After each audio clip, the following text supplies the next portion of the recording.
رسول بخش صاحب، کیا لگتا ہے آپ کو اس سے پہلے جو پاکستان تحریک انصاف ہے وہ عدالتی فیصلوں پر تنقید بھی کرتی رہی، ججز کو ٹارگٹ بھی کرتی رہی، اب جب ان کے حق میں فیصلے آنا شروع ہو گئے ہیں تو کیا وہ تاثر زائد ہو گیا ہے کہ عدالتیں کسی کے زیر اثر فیصلے کر رہی ہیں؟ اب سب کچھ ٹھیک ہو گیا پی ٹی آئی کے لیے؟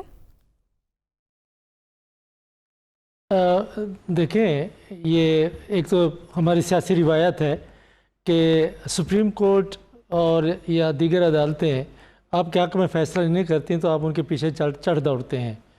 جس طریقے سے آج آپ نے دیکھا ہے، کل دیکھا، جو بیانات آنا شروع ہوئے، یہ اسی قسم کے بیانات ہیں جو مشرف صاحب کے زمانے میں ان کے وزیر اور مشیر دیا کرتے تھے عدلیہ کے خلاف، جب عدلیہ کے ججز کو انہوں نے گھروں میں بند کیا ہوا تھا، معزول کیا ہوا تھا۔ آج وہی باتیں وہی کر رہے ہیں۔ عوام اور میڈیا اور سول سوسائٹی اس وقت عدالتوں کے حق میں اٹھی تھی، ایک بہت بڑی تحریک تھی، اور اس تحریک کے اثرات ابھی تک زائل نہیں ہوئے۔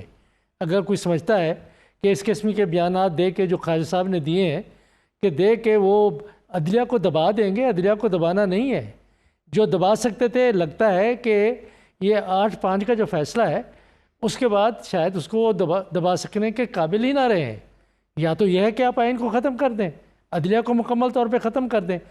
ہر ذی شعور سیاستدان پاکستان کا اور پاکستان کی سیاست کو سمجھنے والا جانتا ہے کہ آپ کے مسائل عدلیہ کی آزادی کے بغیر حل نہیں ہو سکتے۔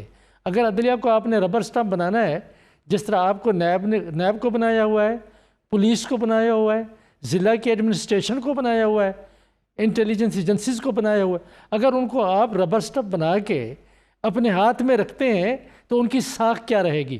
اور اپنے آپ کو اگر اس طرح سے پھیلاتے جاتے ہیں تو آپ کی اپنی استعداد کمزور ہو جائے گی۔ آج آپ نے دیکھا یہ سارے سیاستدان جو اس وقت حکومت میں بیٹھے ہوئے ہیں، وہ یہ کہتے تھے، اب بھی کبھی کبھار کسی کی زبان پہ یہ لفظ آ جاتا ہے کہ نیب کو سیاسی مقاصد کے لیے استعمال کیا جا رہا ہے۔ ضیاء الحق نے پرویز مشرف نے استعمال کیا، اس نے کیا۔ آج کیا ہوا ہے کہ عدالت نے ان کو رہا کیا ایک فضول قسم کے کیس میں، اور اس کے بعد جو ہی خبر آنا شروع ہوئی تو خبریں یہ بھی آنا شروع ہو گئی کہ نیب کی، اور نام بھی لیا گیا کسی کا، کہ نیب کی ٹیم اڈیالہ جیل روانہ ہو چکی ہے۔ جی وہ گرفتاری ڈال دی گئی ہے۔ یہ دیکھیں آپ، اچھا اب گرفتاری ڈال دی ہے، تو بات یہ نہیں ہے کہ تعریف کون کر رہا ہے اور کس کی کر رہا ہے۔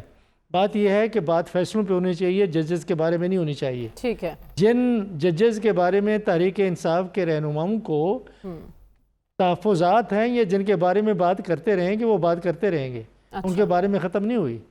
یہ ایک توازن تبدیل ہوا ہے سپریم کورٹ میں، اور جس طرح بھی ہوا ہے وہ ہو چکا ہے، اور یہ بھی آپ دیکھیں گے کہ آئندہ آنے والے دنوں میں، مہینوں میں، ہفتوں میں جو اندر کی سیاست ہے یا ایک جوڈیشل پالیٹکس جس کو ہم کہتے ہیں، اس کے بارے میں ہم زیادہ وضاحت سے بات نہیں کہہ سکتا، لیکن ایک جوڈیشل پالیٹکس بھی ہے، اور یہ باہر بھی ہے، اور جب ملک کے باہر ہوتی ہے آپ نے بات فیصلوں پر ہونی چاہیے، ججز کو ٹارگٹ نہیں کرنا چاہیے، اور حکومت کا یہ کہنا ہے کہ انصاف ہوتا نظر آنا چاہیے۔